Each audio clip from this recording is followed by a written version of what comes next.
Now, yesterday we were talking about the nameplates, and this is sort of what I've come up with if I make my own. And I had several different ideas. First of all, I thought maybe I could have something sort of suspended on where the rack comes out, have it sort of hanging underneath the hull, and I guess down at the bottom where I plan to put the hood would sort of be at a bit of an angle. I don't know, maybe that's not too good. But now I'm thinking that, being as that this is quite easy to read, for instance, I've printed this out in 14 point, so it's quite easy to read at a distance. Even without my glasses I can read it. Almost. Anyway, now my thinking is, how would it be if something like this was in the back, on the back of the case, in the back wall there, just in behind, and maybe, well, let's see, there's going to be the hull of another ship right here, so it would have to be low enough that when a person's standing here looking at it, you can read it. You don't have to go like this to read it. But on the other hand, I'm thinking that if it's down in behind the rigging, the text is going to take away from the ability to see the rigging. So I don't know. The jury is still out on this, but right now I think I'm going to go with something like this instead of using the nameplates that actually came with the kit. I think something like this is a lot better. Oh, and one of the viewers suggested that we put when the model was built, how long it was and so on. So yeah, I think that's a good idea. So as you can see, I've added that. Anyway, yeah, so that's the latest on the nameplates.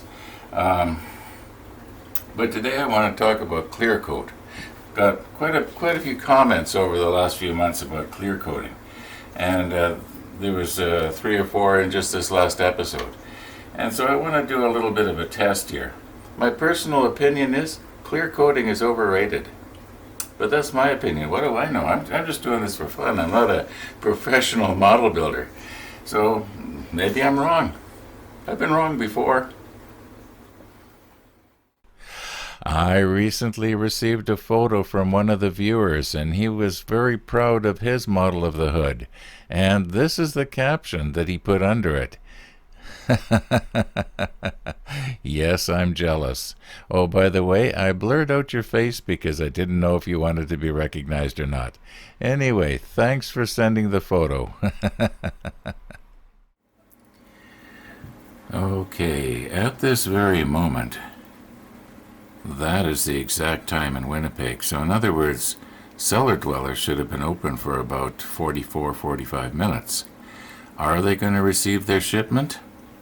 Are we going to get a call to say the hood is here and I can stand very proudly holding my box with the hood?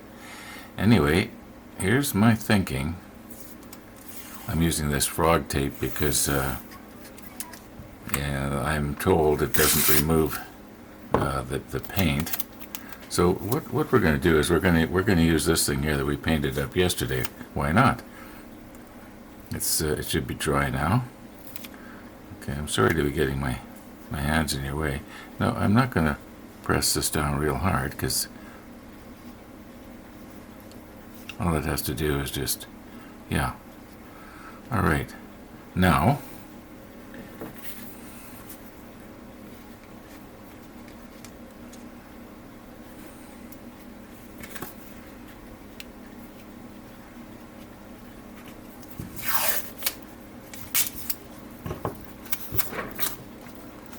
this should work. I didn't do a dry run, so we're just sort of winging it here.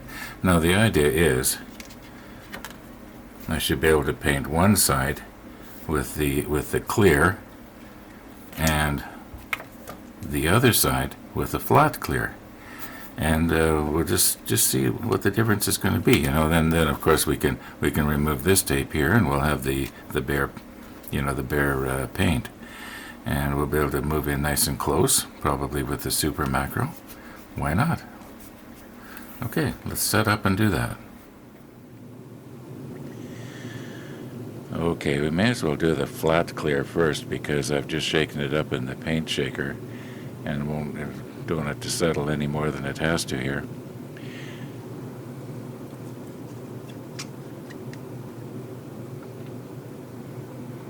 I have the airbrush set to about 24 pounds.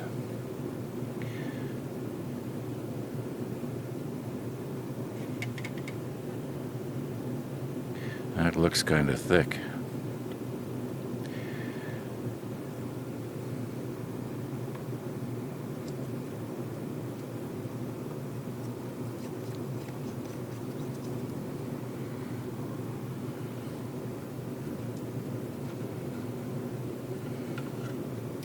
I'm not going to bother putting the lid on because this is going to go really fast.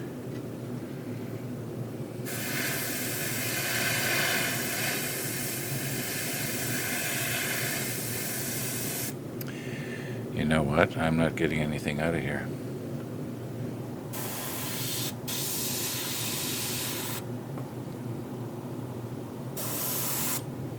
Okay, I increased the pressure up to about 30. See what happens here.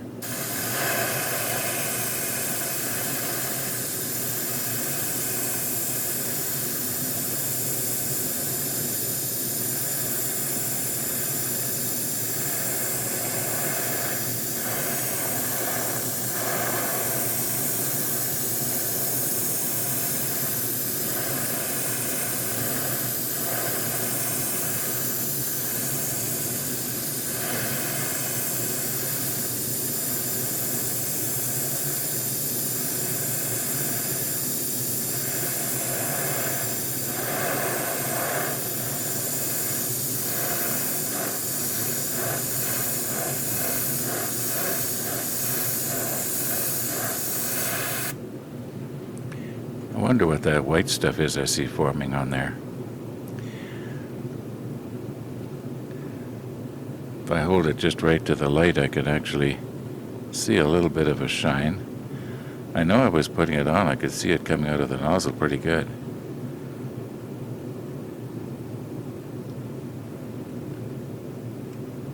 Maybe I'll just give it just a little bit more along the masking tape.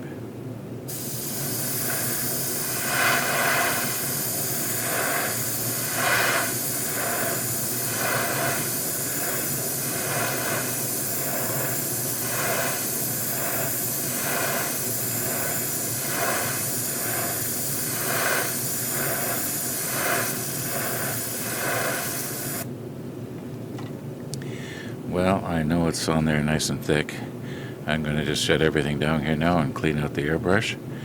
And I know I could probably do like a color change sort of thing and, maybe put isopropyl in there and backflush and so on. But I want to do this properly so that I know that there's no contamination from the gloss to the flat. I mean, from the flat to the gloss. So, yeah.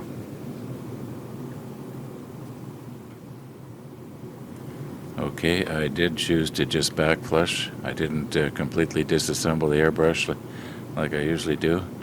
And I'm pretty sure that I got it 99.9% clean.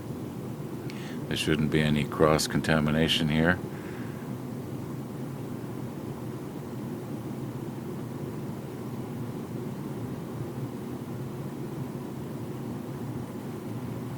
And what I will do is I will spray the piece of paper that's to the left of the airbrush there.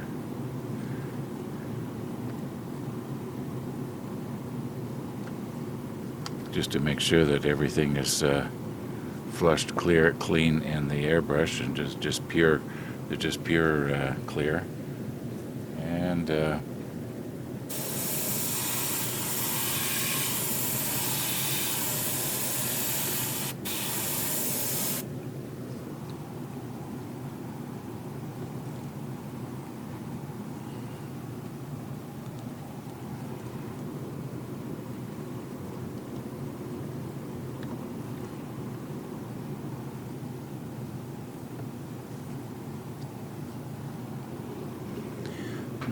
Alright, I'm just sort of reaching around my microphone here now. Try and angle it so you can see what's happening.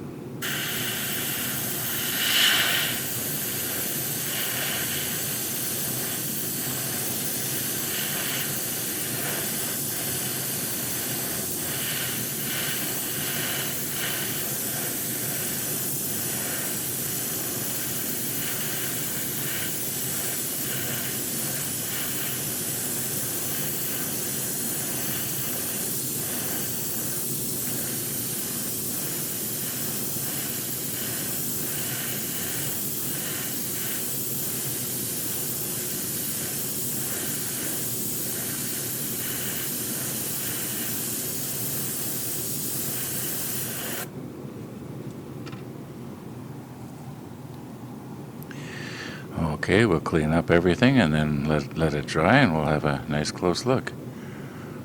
Maybe what I should do is peel the masking tape off there now before the clear has a chance to, harden. I don't think I really need to do that, but I'm going to anyway. Here we go.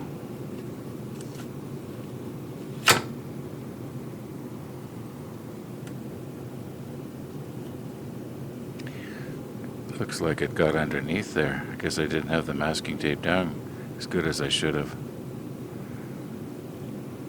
You know what? This might not be a really good test because it's possible that what I've done is I've put it on way too heavy. Okay, I've got my airbrush all cleaned up and ready for the next time.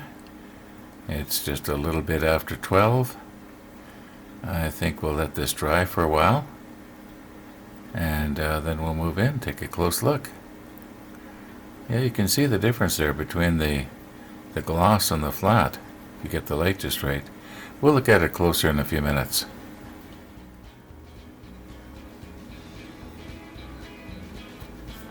Okay, I'm going to put on the super macro, and we're going to look right here on the clear and right here on the flat clear.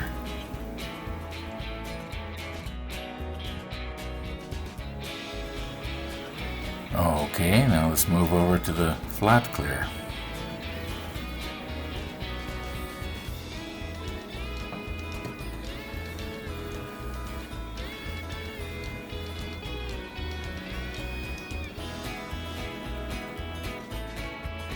Well, you might say I am unimpressed, and that's probably because I didn't do it right. However, I prefer just the plain paint, just the flat paint, over either one. Now, I will admit that either one of these will probably protect the paint a lot better from handling, but from just a viewing standpoint, I like just the plain flat paint. Yeah, otherwise it starts to look like a toy out of a factory, you know what I mean? At least that's the way I view it. Anyway, we did not get our call from Cellar Dweller, so even if it does come late this afternoon now, we won't be getting it till tomorrow morning. Thanks for watching, and all being well, we will see you tomorrow.